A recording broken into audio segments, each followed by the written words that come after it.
I killed him. I tell you, I killed him. Can't you understand? I killed him. Look, Mr. Hammer, you've got to help me. I'm my wits end. I don't know what to do anymore. Please. Just calm down now, Mr. Terrell. Just calm down. Take it easy. All right? Yeah. All right. So you killed him. Why? I had to. He would have ruined me. When did all this killing take place? That's the crazy part about it. It was 6 months ago, last September. Well, he sure took his time about dying. His paper says he was killed 2 days ago, killed by a hit-and-run driver on Monday. It's a trap. You see, the police are trying to trap me. Why would they bait a trap 6 months later? Why not right after it happened, huh? How do I know? All I know is that it has to be a trap. Hit-and-run accident. Look, I saw him die. I pulled the trigger. I shot him 5 times. I saw him die. You couldn't be mistaken. Oh, no. I was mistaken. I'd know that face anywhere. I've seen it in my dreams often enough in the past 6 months. You're sure it's the same man? Positive. Well, there's one sure way to find out if it's a trap or not. I'll see if I can't identify this John Doe as one of my old clients. You don't think they'll suspect something? You know, follow you, maybe? No, I wouldn't worry about it. It's been tried before. Are there any identifying marks on this character you knew was Dennis Lee? Well, it was a scar. Yeah, where? Well, it was just under his right ear, about 3 inches long. Well, that ought to help. You got any place you can get some sack time? I've been running ever since it happened. Well, maybe we can fix it so you stop running. Now, you take this over to the Hotel Seminole. They'll know what to do. Well, how do I register? Why don't you try Tom Farrell, huh? Oh, you won't be long. No.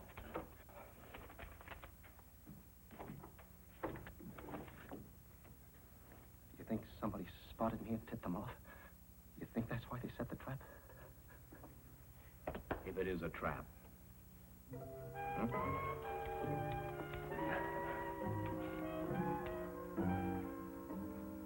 The man had been killed on the corner of 58th Street and 5th Avenue early Monday. The police were puzzled by the dead man's identity. They'd be even more puzzled if it turned out that this was his second appearance on a slab in the morgue. The morgue is right across the drive from the East River in New York. The occasional hoot of a tug or the clank of its barges doesn't penetrate its thick walls. But even if they did, it wouldn't disturb the deep sleep of its occupants. This is the end of the road for the drifter, the homeless, the accident victim, the tired, and the forgotten. Here, all are treated alike. The suicide from Beekman Place, whose passing rated 96-point headlines, gets the same accommodations as the derelict who slept his life away in a Bowery doorway. A slab.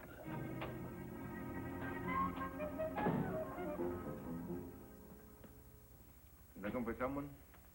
I understand you got a customer here. You're trying to get a make on. No, we know all our guess. What about this one? It says it was John Doe, yeah. No, I got him this morning. Prints was on file in Washington. Is he a friend of yours? I don't know. Can I take a look at him? Well, ain't much to look at. Every man to his own taste, though, I say.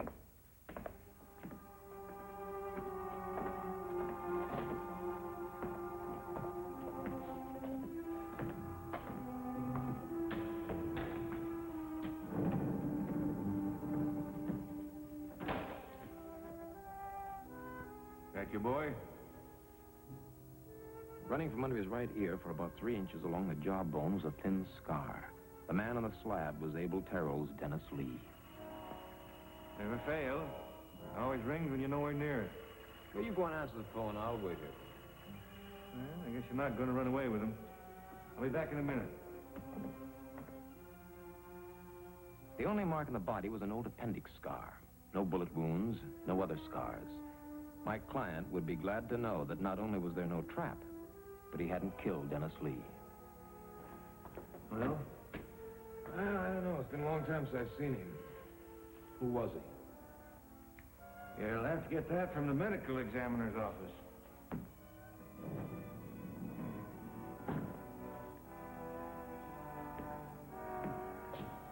Just Might have it in my office at that. The identification card established the dead man as Lehman, Dennis Lehman. Close enough to Dennis Lee. I asked the attendant if I could use his phone.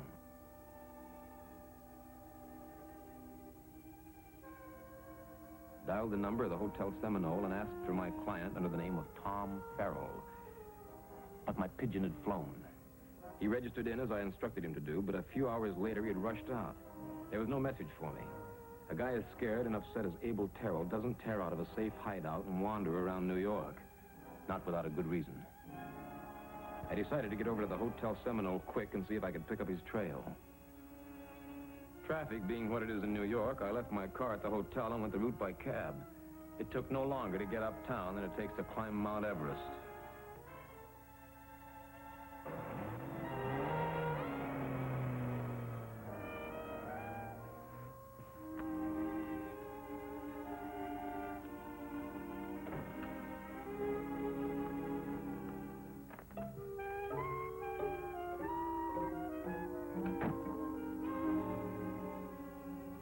It wasn't hard to figure why my pigeon had flown. It was in the afternoon paper. The face of the dead man in the morgue. Identified as Dennis Lehman, formerly of Chicago. So my news was no longer news to my client.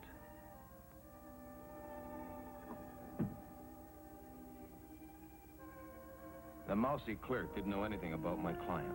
But when he asked the old gal on the switchboard, it turned out that Abel Terrell had tried to make several telephone calls before he rushed out. One of the numbers was very familiar. It should be. It was mine. The other was Stanton 76770. The operator said he had gotten no answer. Terrell had asked her to find the telephone number of a Miss Patty and had slammed the receiver down when she told him she'd have to have a last name. Got real annoyed, the clerk said. I had a funny feeling that if Abel Terrell had wanted to reach me before he left, he might still be trying. I headed back to the office to be on hand for the SOS I was sure would be coming.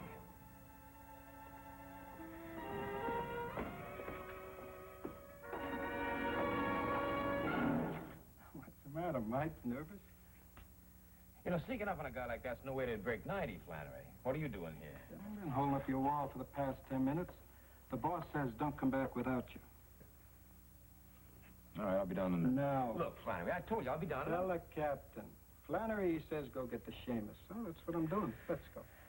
Flannery, I got a client who may be calling me at any minute. She'll keep. The captain won't. Come on. I probably could have refused to go and made it stick. Only sometimes you win the battle and lose the war.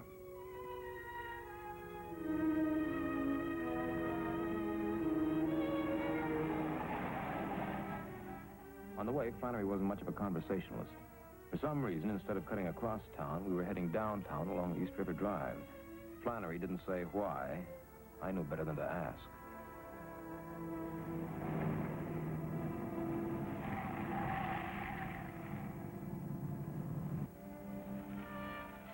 I could see a cluster of police cars, an ambulance, the morbid crowd that always marks the spot of an accident or a murder.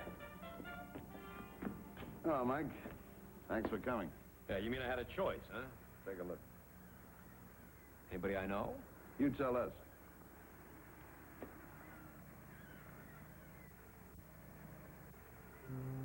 All right, Joe, take it away.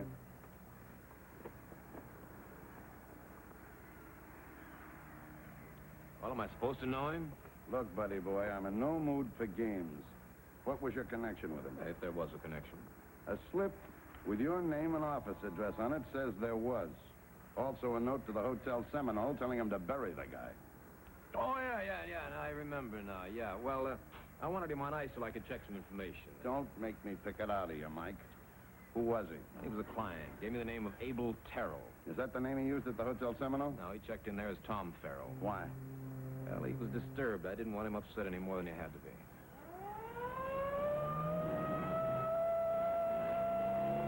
Well, this character wanders into the office this morning with a real woolly one. Tells me he shot a guy 6 months ago. Thought he killed him. And you buried the guy instead of turning him in? That's not that simple now, Pat. The guy comes into the office, tells me he kills the guy. Sure, I'll turn him in. But not if the guy he's supposed to kill 6 months ago turns up dead again 2 days ago. No. Then I take a look. Every John Doe is made by half a dozen crackpots before we get a real make. You know that. This is not an ordinary John Doe. All right, you go on. Brush him off if you want to, not me. Mike, stay out of it. You got no standing, no client, no nothing. Yeah, what about him, huh? He's dead, murdered. That makes it official police business. When a client of mine turns up murdered, that makes it my business. You think there's a connection between this guy and the guy in the morgue? Why? Why? The guy in the morgue was named Dennis Lehman. The guy that my client thought he killed was named Dennis Lee. Pretty close, yeah? Coincidence. Happens every day. Are you going to tell me that just on the basis of a similarity in names? Look, Pat, he described the man perfectly. He could have gotten it out of the newspaper accounts. The newspaper account didn't mention a scar in the jaw. Terrell did, and it was there. Well... Look, Pat, don't brush me. I'm dealing myself in. Are you going to run a check on this Dennis Lee killer, or do I? I just told you, Mike, stay out. All right, I'll run a check myself, see who Terrell did hit. You going to release this story to the papers? Which story? Which story? The story about Terrell and the guy in the morgue. And be laughed off the force? Oh, no. The only word that goes out is that a John Doe was found shot to death on the pier. That much, at least, I'm sure of. Thank you, Pat, for all your cooperation. I'll see you around.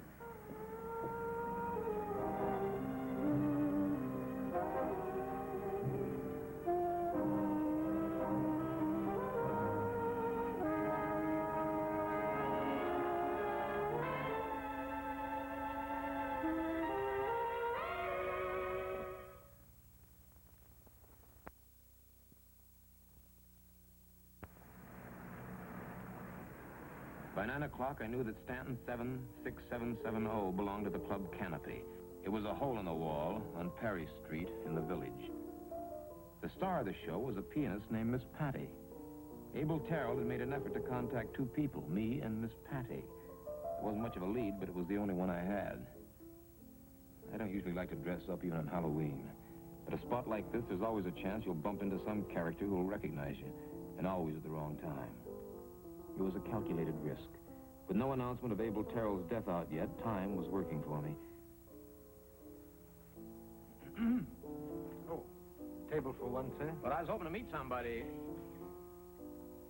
Don't see him, though. Do I know him? Well, maybe. Name's Abel Terrell. What does he look like? Well, about a man about 50 years old, about your height, gray hair, conservative man. He was conservative dressing, very distinguished. I seem to recall a man fitting that description. Good. Well, perhaps you can tell me how I might locate him, or someone who might know. He hasn't been around a long time. Oh. He used to come in here regularly, but I haven't seen him in months. He was a friend of Miss Patty's. Miss Patty? Oh, yes. Well, I wonder if you might be able to arrange a meeting with this.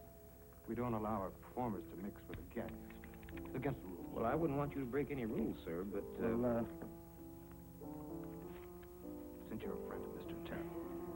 Since you're a friend of Mr. Terrell's, I think it can be arranged. Oh, thank you. Thank you very much. After she finishes the number, why don't you talk to her in the dressing room? Oh, yes. Oh, excuse me. This way, please. She was plenty good. Too good for a spot like this.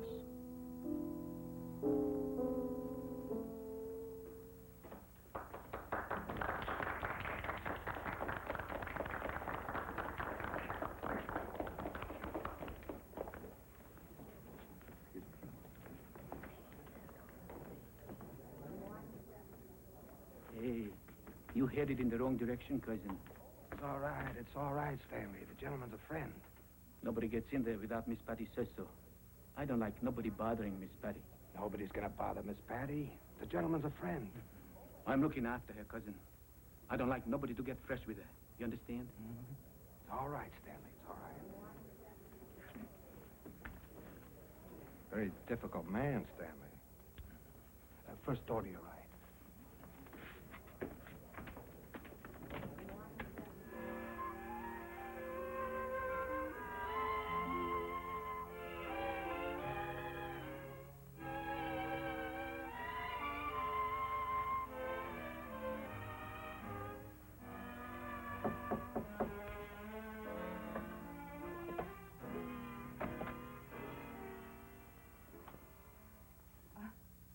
Well, hello. Who are you?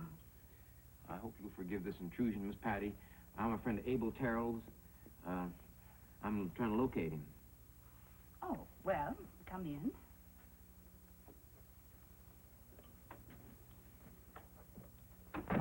Sit down. You're trying to locate Abel Terrell. Why come here? Well, Abel was supposed to meet me this afternoon. Never showed up. I remember how often he talked about you. You know, he was a real fan of yours, Miss Patty. So you came here? Yeah. Well, I didn't know where else to go. Well, I haven't seen Abel in months. There was something about some trouble. He had to go away.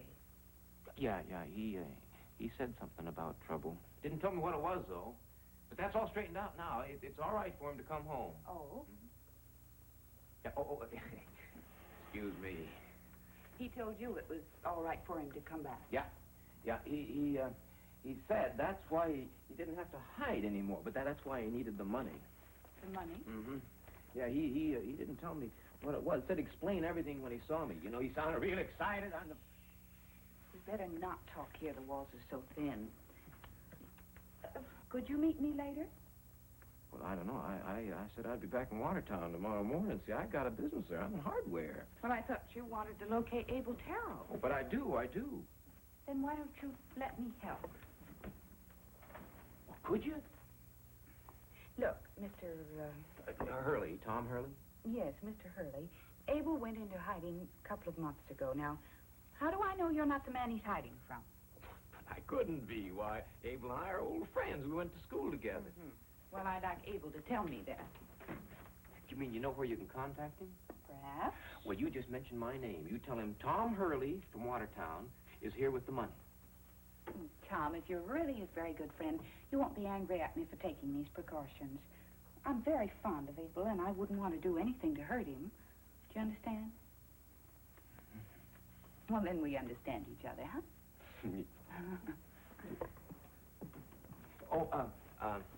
How soon do you think Abel will get in touch with you?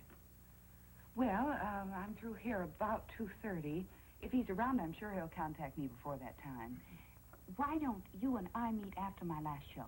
What, do you want I should meet you here? No, there are too many people here. Suppose you meet me at my apartment.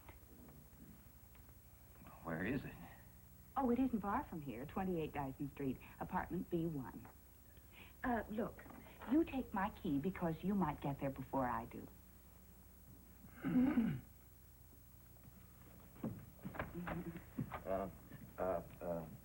About 3 o'clock? 3 o'clock.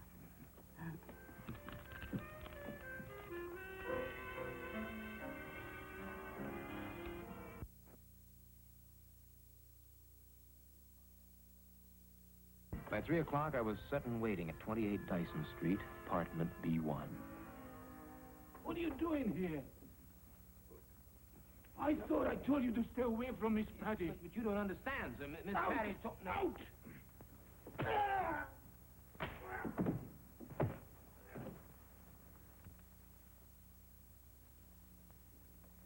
I'm sorry, Miss Patty, to create a disturbance. I hope I haven't hurt him. Oh, where did you learn to handle yourself like that? Oh, I'm a student of judo. By mail.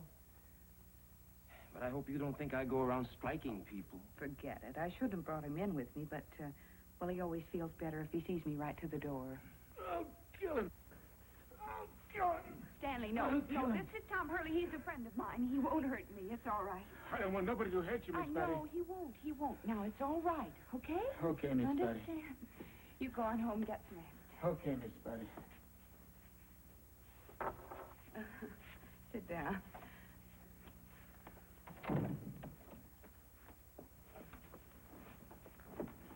Well, I'm glad you came.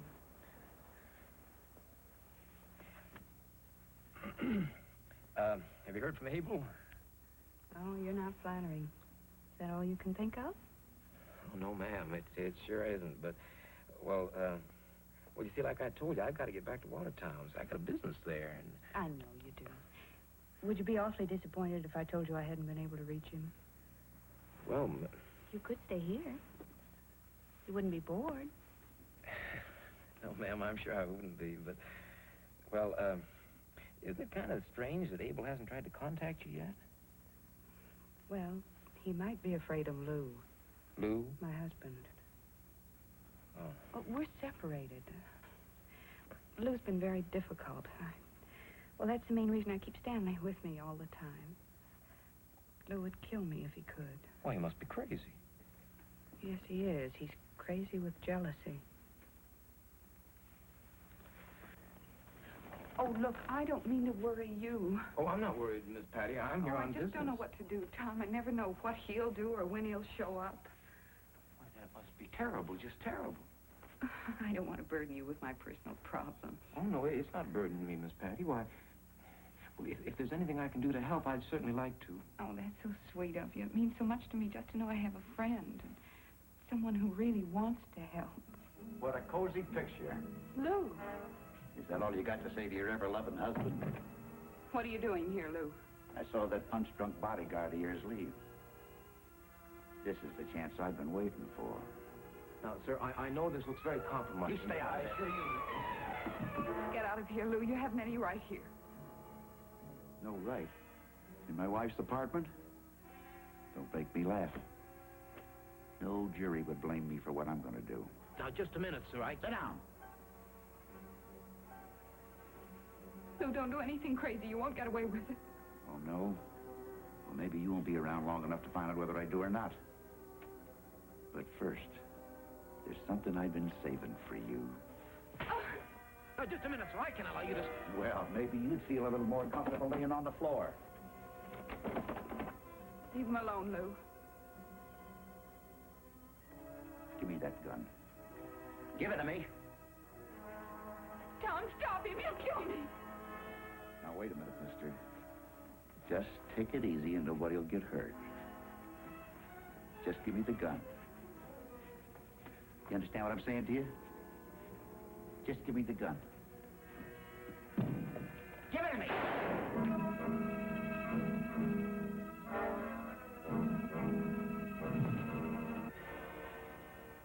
Is he dead? Well, I couldn't have missed, not this close.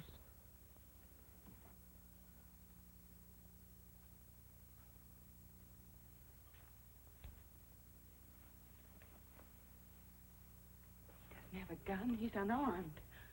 But you saw him. He That threatened me. makes it cold-blooded murder. Don't touch me. But you gave me the gun. You told me to... I thought he had a gun. Who'll believe us? Well, what are we going to do? I don't know. You've got to get out of here. Get out of town. I'll meet you later. What about him? Stanley will take care of him. He'll do anything for me. You can't be here when he comes. Well, what about you? I I'll be can't leave all you. right. I'll need some money, a lot of money. Money, here. Here's a couple of $1,000 here. Will that be enough? Yeah, fine. When we get together, we'll figure out how to raise the rest. Get out of here. If anyone heard the shots, the police will be here. You must be psychic, Chickie. What is this? Pinch, sister. Well, caught me red-handed, Captain, standing over a hot corpse with a smoking gun. Come on, mind your feet. Time for your curtain call. I told you wouldn't get away with it. All right, Sullivan, take him away and handle him carefully. He lost a lot of blood. Well, you sure had the gimmick pegged, Mike. I haven't seen it used in years. So you're real smart, boys. You know all about it. So what? So now I'll take back my money. You know, I had a funny feeling about you. Oh? Should have listened to my woman's intuition. Who are you? Name's Mike Hammer. Abe Terrell hired me to get him out of this mess. Well, a lot of help you were. Yeah. All you did was get him on a slab in the morgue. Yeah. Say, whose idea was a cackle bladder, honey? Yours or Lehman's? Come again. Cackle bladder. Come on, that fake blood gimmick was old when you were in rompers. So I picked the wrong mark. So the worst I draw is a year. That's right, baby, a year, and then they electrocute you. For what? Murder. Whose? Abel Terrell. You must be crazy. How did you know he was dead? The radio, the late news. Pat, did you give out Terrell's identity? No name was ever given out. He was John Doe on arrival at the morgue. So only the killer knew whose body was on that pier. That means you, Patty. What if I did know he was dead? I was covering for Stanley. He killed him. Stanley? Why, that poor slob might beat somebody or strangle him to death, but he'd never shoot him. Besides, Terrell would never have gone out on that pier with somebody he didn't know or trust. So I'm elected? Unanimously. And the clincher's gonna be when they compare the slug in Terrell from the slug from your gun. She's all yours, Pat. Oh, what a waste. You know something? Hmm. You smart guys burn me up. Oh, no, baby, not us. We just set it up. The warden takes it from there. What a waste.